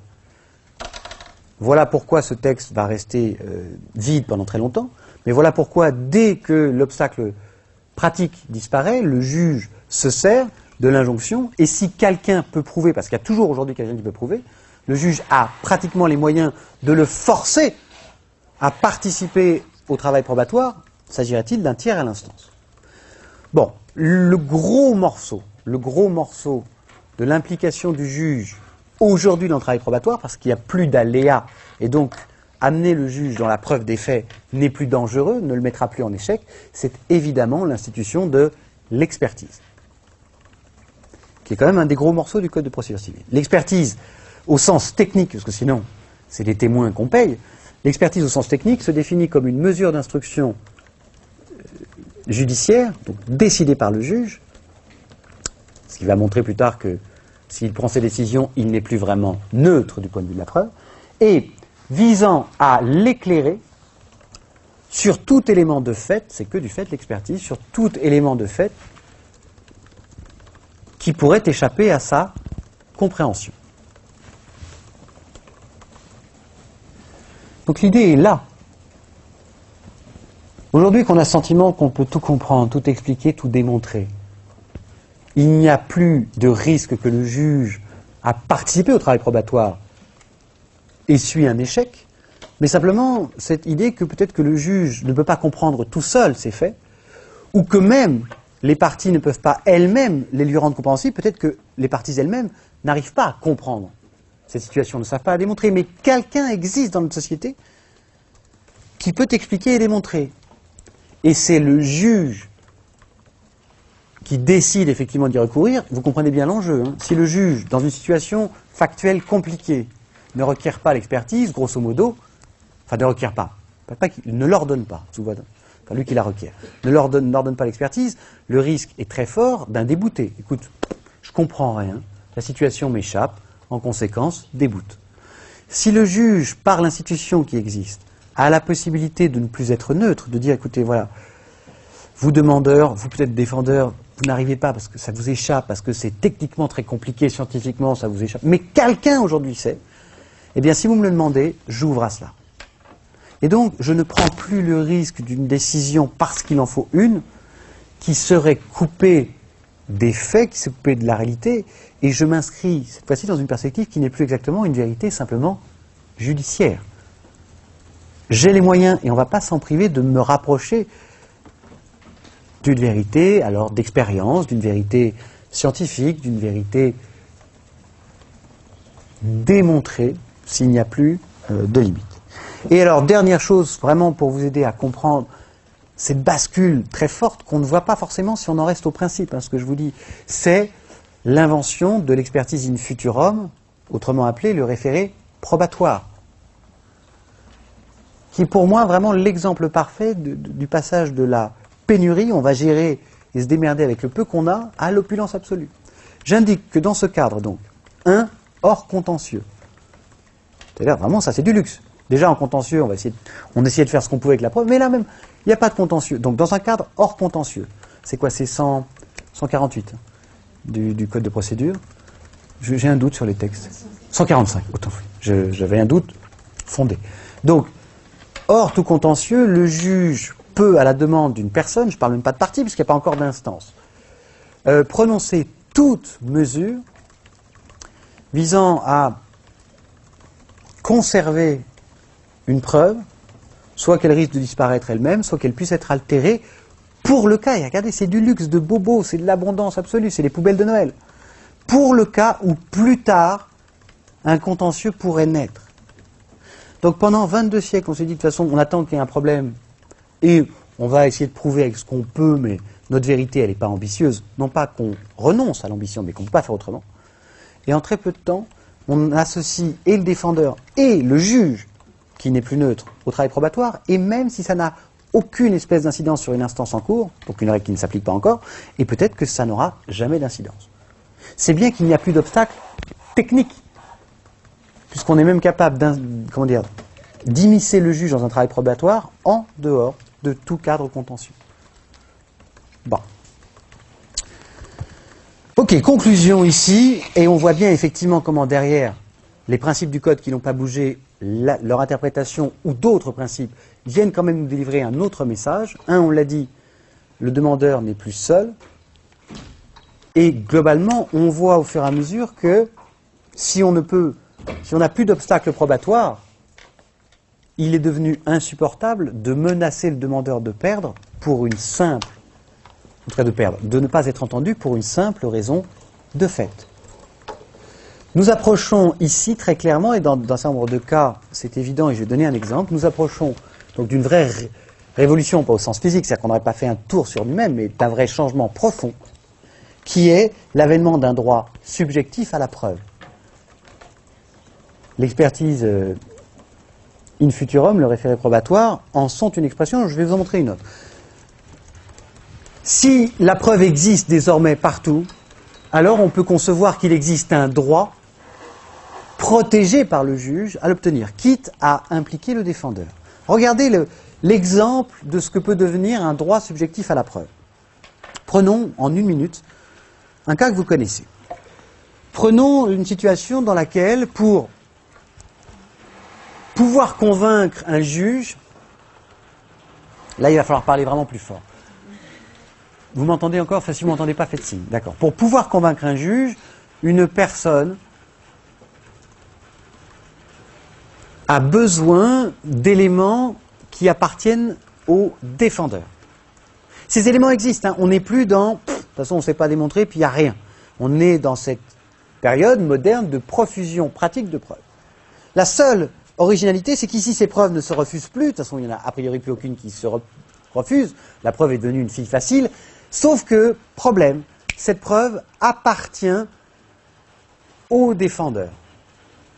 Par exemple, tiens, au hasard, suivez mon regard, celui qui se dit si j'ai un problème, j'ai des preuves de ce que demain je pourrais avancer, c'est-à-dire que par exemple j'ai très peur d'un licenciement dépourvu de cause réelle et sérieuse, et il ne suffit pas de dire c'est sans cause réelle et sérieuse, monsieur le juge, il faut pouvoir l'étayer, et j'ai tout ce qu'il faut pour l'étayer, par mon boulot, par ma position de salarié.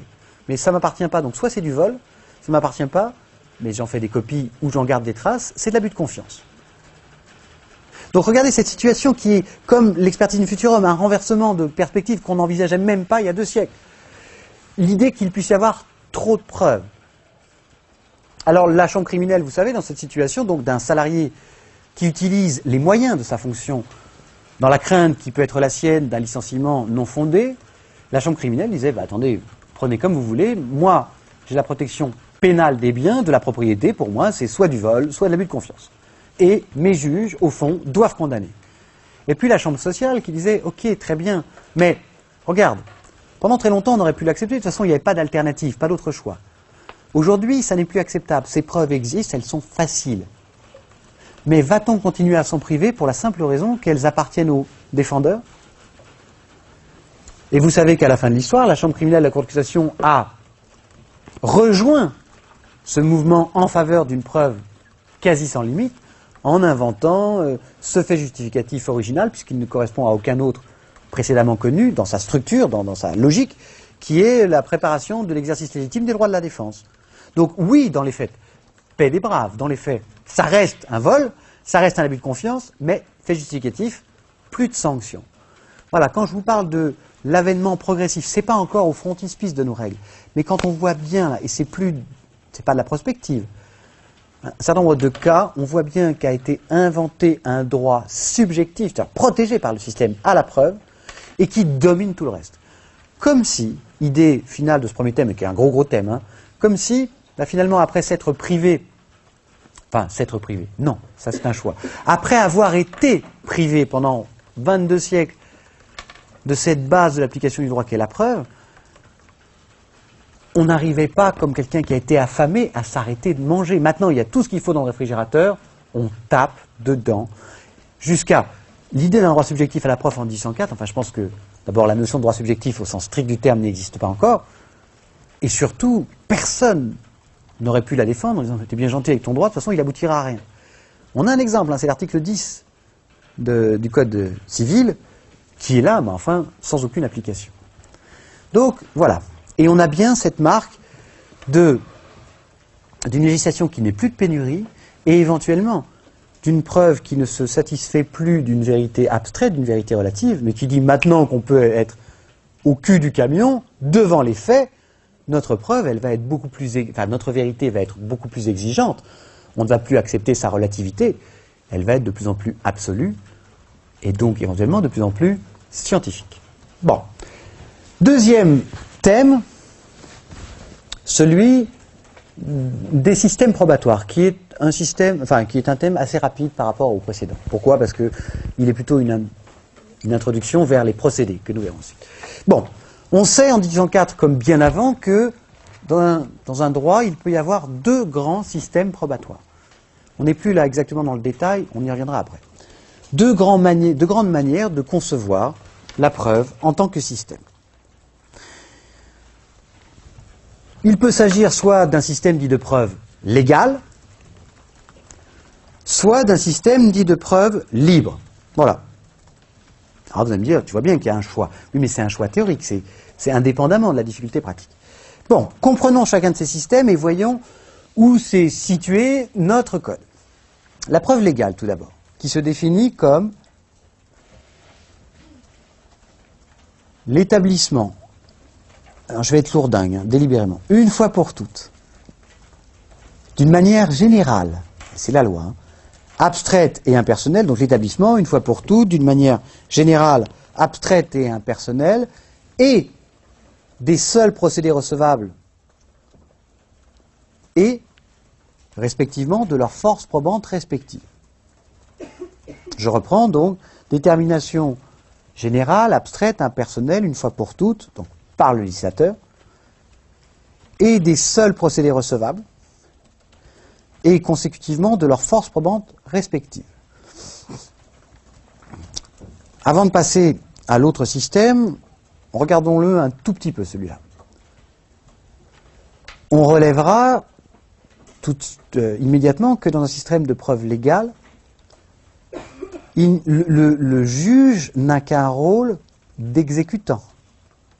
Ce n'est pas lui qui décide quels procédés sont recevables ou non, ça a été décidé avant lui. Ce n'est pas lui qui décide d'écarter les débats à tel ou tel élément qui lui serait présenté sur le terrain probatoire, et ce n'est même pas lui qui dit sa conviction. Il ne fait qu'appliquer la conviction que le législateur lui a dit une fois pour toutes d'avoir. On a un bel exemple de ça. Ce n'est pas le seul, mais c'est le plus connu d'entre vous. C'est la preuve de la formation d'un acte juridique, où le législateur dit une fois pour toutes, en 1804, un seul procédé recevable par principe, l'écrit, à l'époque, manuscrit et préétabli, et la confiance du juge en cet écrit est préconstituée aussi. Si c'est un écrit sous seing privé, le juge peut avoir raisonnablement confiance jusqu'à vérification d'écriture. Si c'est un écrit authentique, le juge doit être absolument convaincu que ce qu'il y a est la vérité judiciaire, jusqu'à aboutissement favorable d'une procédure pénale d'inscription de faux. Voilà, un beau système de preuve légale. Alors ça veut dire quoi? Ça veut dire, donc, rôle limité du juge, qui n'est que dans l'application, sa conviction personnelle, son avis se trouve totalement exclu, s'agissant des preuves, aucune marge de manœuvre, et ça veut surtout dire pour nous que, et aujourd'hui ça peut vous paraître extrêmement bizarre, que c'est l'entité, j'appelle comme ça le législateur ici, c'est l'entité la plus éloignée d'un cas, d'une cause, et dans l'espace et dans le temps, qui décide ce qui est vrai ou pas. Marque extraordinaire de la relativité de cette vérité, une vérité que du droit. Donc on peut dire que c'est un système abstrait. Et là, il n'est même pas potentiellement abstrait, il l'est par structure. En 1804, le législateur te dit, voilà, toi juge, demain, ça, tu l'acceptes pas, donc ce sera forcément faux. Tout ce qu'on te prouvera par tel ou tel procédé, et ce qu'on te prouvera par ce procédé, c'est vrai, et d'une vérité qu'on te dit plus ou moins forte, sur laquelle tu n'as pas de marge. Donc c'est avantage d'un système totalement prévisible, il n'y a pas d'aléa, et inconvénient, sous certains angles, un système détaché de la réalité. Appréciation. En 1804, dans le cadre que je vous ai décrit, c'est un très bon système. Son inconvénient ne l'est pas, puisqu'il n'y a pas d'alternative. Il n'est pas gênant ou négatif de choisir un système probatoire abstrait, puisque de toute façon, rien ne peut être prouvé. C'est juste même plutôt l'enregistrement de, on sait bien qu'on ne peut pas pratiquement prouver.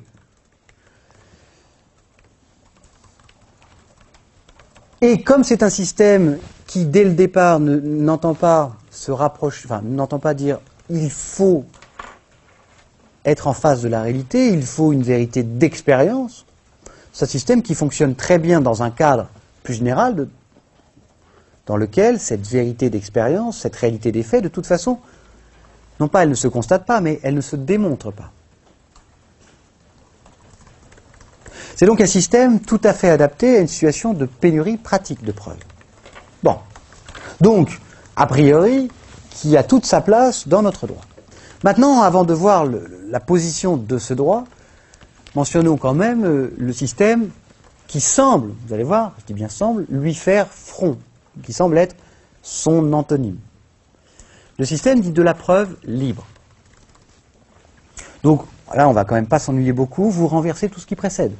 C'est du droit, c'est dans les principes binaires, c'est une chose ou son contraire. Donc, système dans lequel ni les procédés recevables, ni leurs forces probantes respectives ne sont établis par avance, et donc système dans lequel, je pense que vous marquez vice-versa, enfin, vous renversez, c'est juste la même chose en sens inverse, et donc dans lequel c'est au juge, espèce par espèce, qu'il revient de dire j'accepte tel type de procédé et je refuse tel autre, et en fonction de ce qu'il retient, de dire voilà, ce procédé me convainc un peu, beaucoup, passionnément à la folie, ou pas du tout. Donc il est maître. Donc c'est un système, alors, vraiment c'est l'antonyme, hein, a priori, concret. Un système qui désigne l'acteur le plus près de la cause, le plus à même d'approcher la réalité, de se charger de ces aspects-là de l'administration de la preuve. Mais ce qu'il faut bien voir, et sinon on ne comprendra pas notre droit de la preuve en 1804 et aujourd'hui encore dans les textes, c'est que, en fait, on peut dire voilà, c'est un système concret, mais il faut surtout entendre que le système de la preuve libre est un système qui ne place aucun filtre a priori. Et en quoi il est bien distinct de la preuve légale. C'est un système qui ne filtre rien a priori.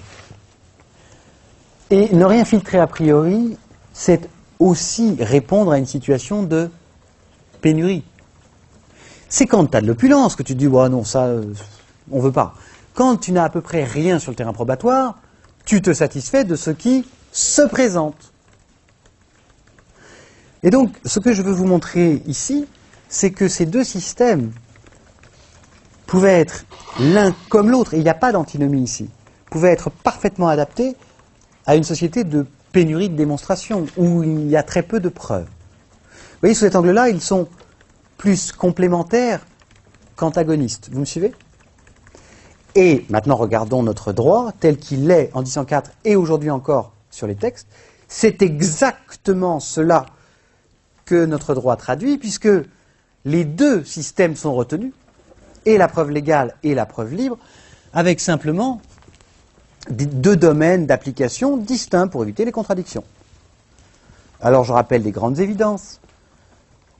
Article 1341 et suivant, s'agissant de la preuve de la formation d'un acte juridique, preuve légale, écrit à l'époque manuscrit, préétabli, rien d'autre n'est recevable, et après force probante, selon que c'est sous seing privé ou authentique.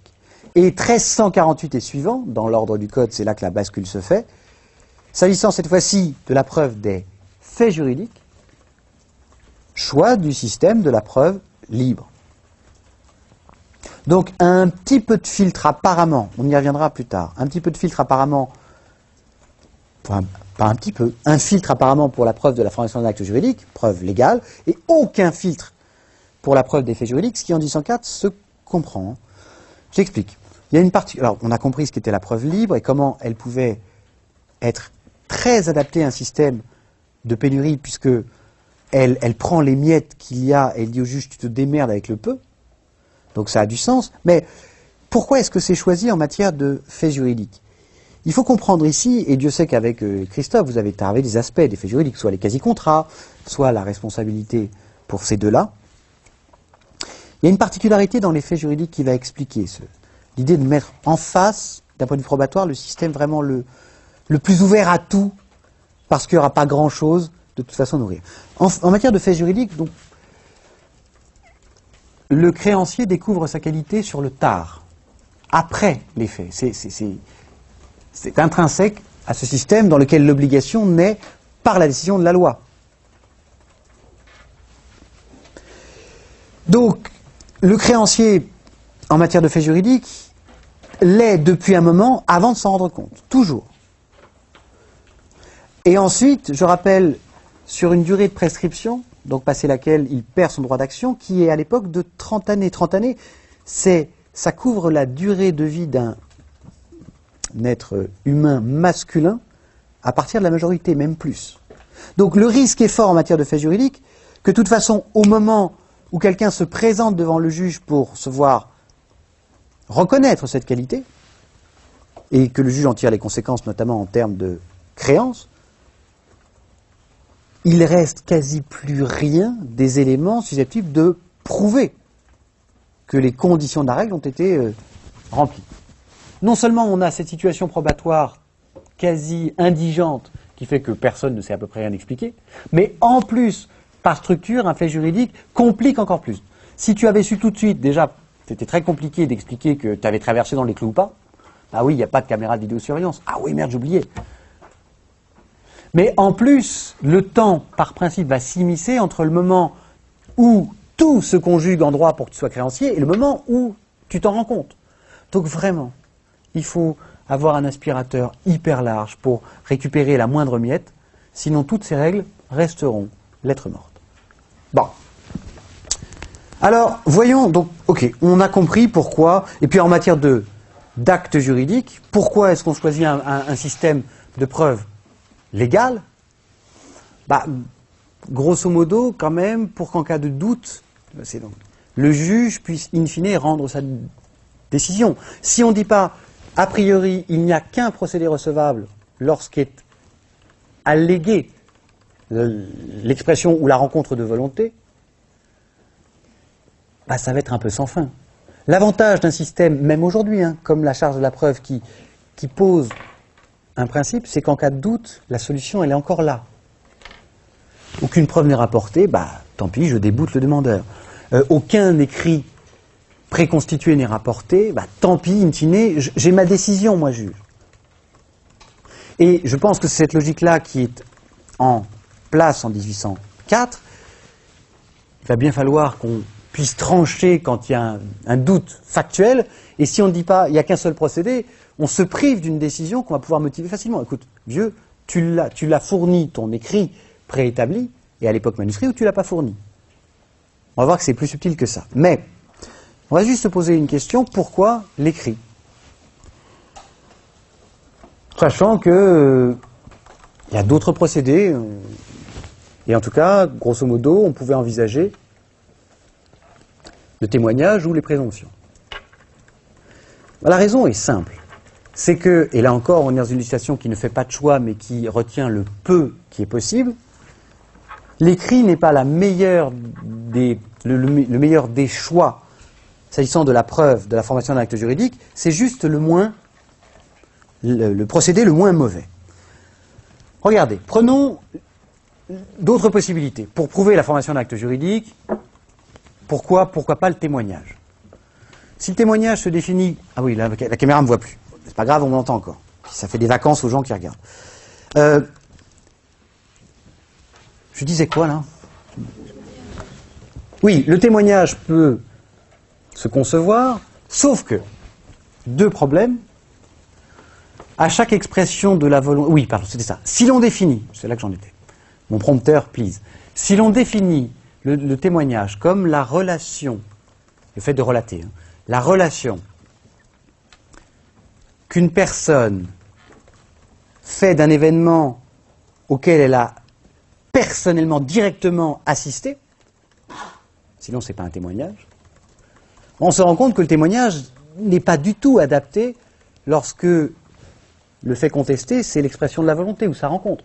Parce qu'il n'y a pas, on ne peut pas tabler sur le fait qu'il y ait toujours et en toute occurrence un tiers qui assiste à cette expression pour au besoin pouvoir ensuite l'attester, et à supposer qu'il y en ait parfois, sur une durée de vie qui n'est pas la nôtre, et une durée de prescription qui reste longue, le risque est que si on a un témoin, soit il ait perdu la tête, soit il soit mort. Bon, donc vraiment ce procédé qui se conçoit n'est vraiment assez mal adapté. Reste la présomption en tant que règle de preuve, c'est-à-dire d'utiliser un ou plusieurs indices qui peuvent rendre un fait allégué vraisemblable. Je reviendrai sur la présomption dans un instant. On arrive sur les procédés. On ne voit qu'un seul indice qui pourrait rendre vraisemblable l'allégation d'un accord de volonté. On ne voit qu'un seul indice qui puisse rendre vraisemblable l'allégation d'un accord de volonté. C'est le commencement d'exécution. Avec une évidence consistant à dire, écoutez, monsieur le juge, oui, j'invoque un accord de volonté, mais je n'ai rien pour l'établir directement. Ceci dit, je me sers d'une présomption, et l'indice que je vous présente, c'est le commencement d'exécution. J'ai commencé à faire quelque chose, j'ai commencé à exécuter ou à arrêter, ou à payer, et vous imaginez bien, monsieur le juge, que je ne suis pas assez fou pour avoir fait, pas fait, ou transféré, sans un accord de volonté préalable.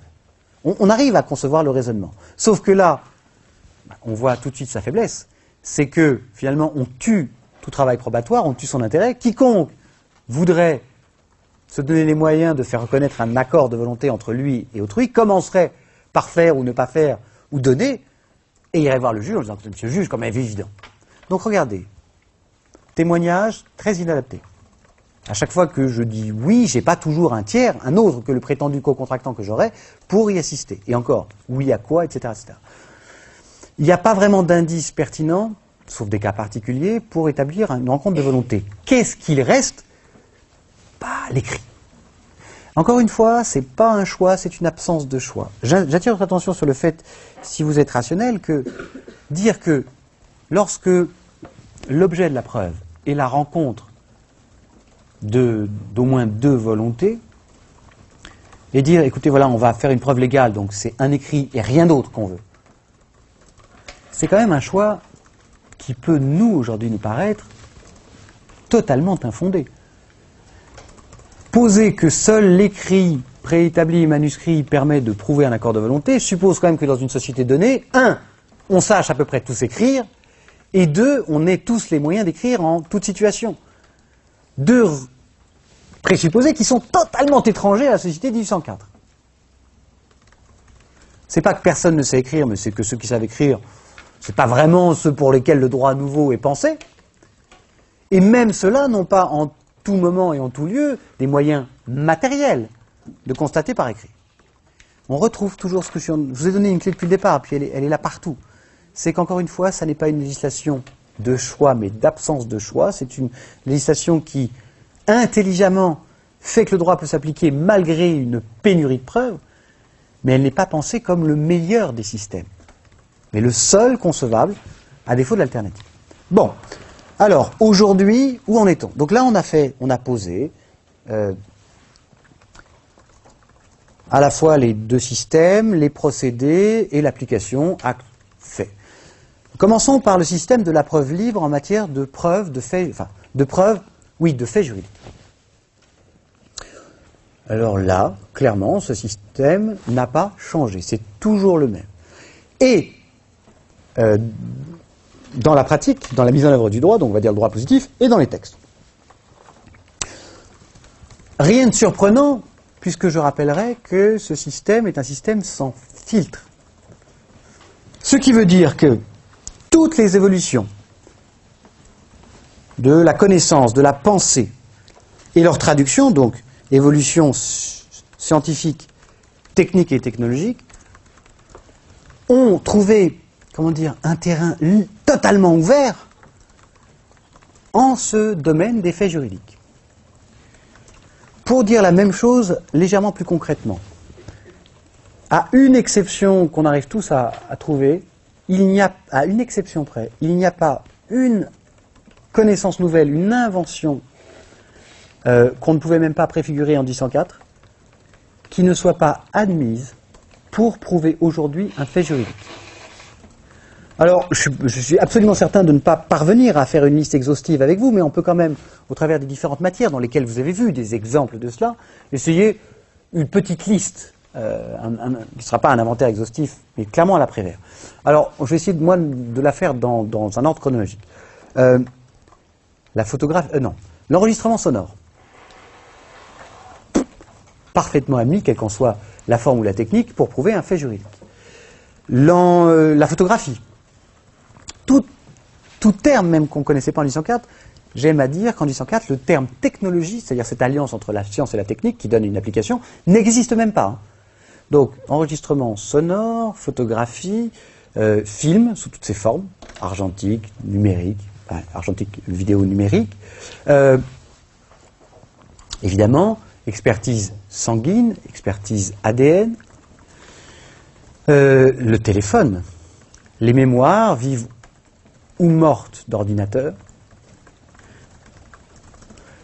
la fameuse microfiche, qui est la première réforme législative du droit de la preuve en 1980, pour admettre ce procédé incroyable du truc qu'on n'a même plus dans nos facultés. Enfin, voilà, tout ce que la science a permis de comprendre et que la technique a permis de traduire, tout a été, jusque récemment, les empreintes biométriques. Et il n'y a qu'un procédé, c'est plutôt ça qu'il faut retenir, inconnu en 1804, par manque de maîtrise des choses, et qui soit encore refusé dans notre droit, c'est le détecteur de mensonges. C'est tout. C'est le seul qu'on puisse citer. Donc, c'est peut-être le seul qu'il faille retenir, parce que tout le reste, c'est nos limites. Nos limites parce que la preuve était libre. Et puis parce qu'on est quand même un peu rassuré, que de toute façon, c'est le juge qui décide ensuite au cas par cas. Mais deux remarques ici, qui permettront de finir ces 2 premières heures. Il nous reste à peu près 1 heure, et c'est le cahier. Première remarque. Si donc le système de la preuve libre n'a pas varié, ce qu'il faut voir, c'est qu'il n'a plus du tout le même sens aujourd'hui que celui qu'il avait en 1804. Le même sens, ou disons, le même but et la même efficacité. En 1804, il est fait, je le rappelle, pour gérer une pénurie d'autant plus forte que la matière des faits est une matière dans laquelle le temps s'écoule, ce qui complique encore plus l'administration de la preuve. Mais c'est un système clairement de pénurie. Aujourd'hui, c'est un système qui, tout à l'inverse, gère l'opulence. C'est un système qui a permis, alors que ça n'était pas le calcul, de recevoir toutes les avancées qui semblent traduire notre certitude qu'aujourd'hui on sait tout démontrer, tout expliquer et de manière certaine. Alors je vous donne la preuve de cette forme de perversion. C'est pas moi, hein. C'est que ce changement donc d'orientation du système de la preuve libre, qui n'était pas fait pour ça, et de l'extravagance de ces résultats. Peut-être, donc là, la démonstration peut être trouvée dans l'invention très récente, parce que le premier arrêt vraiment clair, c'est 1997, du principe dit de loyauté de la preuve, qui est un principe ultra moderne, qui se surajoute, et il ne faut pas mélanger les époques ni les enjeux, qui se surajoute au précédent, et qui n'aurait jamais pu être, même envisagé auparavant, puisque ce principe dit, grosso modo, je finis par là, parce que ça fait un point d'orgue utile, mais je reprendrai là-dessus, parce que je pense que je ne pourrais pas dire autant que je veux. Donc, ce principe que vous connaissez indique, a priori, on va voir la jurisprudence la plus récente en reprenant, mais que si donc tout procédé est recevable en matière de faits juridiques, puisqu'il n'y a pas de filtre, ce qui a donc interdit de sélectionner toutes ces avancées techniques technologiques. En revanche, désormais, il conviendrait de rendre irrecevable toute offre de preuve dès lors qu'elle a été obtenue clandestinement, ou la formule équivalente, à l'insu de celui contre lequel elle pouvait être utilisée. Donc, on voit bien le passage de la pénurie à l'opulence, c'est que ici, alors qu'il n'y a plus de limite pratique, on va tout pouvoir prouver, une petite caméra, un petit micro, c'est l'arrêt de 90, c'est l'arrêt Aubin contre Carrefour. Facile de démontrer que la caissière pique dans la caisse. Il suffit de planquer une caméra qui coûte 50 €, qui ne se voit pas. et on a le son, l'image, la date. Ok. Cette difficulté, comment dire, extrêmement longue qu'on a eu de prouver, désormais on la règle. Oui, mais c'est pas parce qu'aujourd'hui, techniquement, on pourrait tout prouver que on va accepter tout. Et on essaie, ce faisant, mais c'est pour ça que je vais vous parler de la jurisprudence de la Cour de cassation juste après, pour ne pas être dupe. On essaie de substituer à des limites pratiques qui nous semblent avoir disparu quasi du jour au lendemain, des limites éthiques, des limites morales, dans un système qui justement ne filtre pas. Le premier filtre que connaît dans l'histoire la preuve libre, c'est le principe de loyauté, il est dans son domaine, et qui dit, bon ok, nous nous posons aujourd'hui une question qu'on ne se posait pas avant. Avant, de toute façon, on n'avait rien.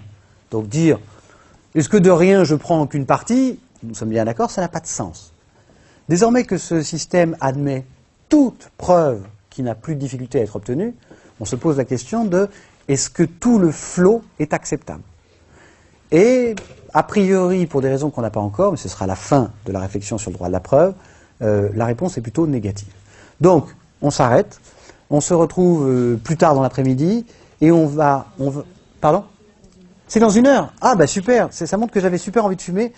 Eh ben j'ai mal calculé, c'est pas 14 heures, c'est 15 heures. Eh ben super, donc, j'ai été... Ah oui, donc c'est bien maintenant qu'on s'arrête. Vous savez, je sais même pas quel jour je suis né, et je sais même pas quel jour on est. Et je le dis, non pas pour faire un mot, mais c'est vrai. Donc c'est bien maintenant qu'on s'arrête, mais on se revoit. Ok, donc je vais pouvoir aller fumer, c'est la meilleure nouvelle de la matinée. Ah, tout de suite. J'avais cru qu'il fallait continuer, non, donc,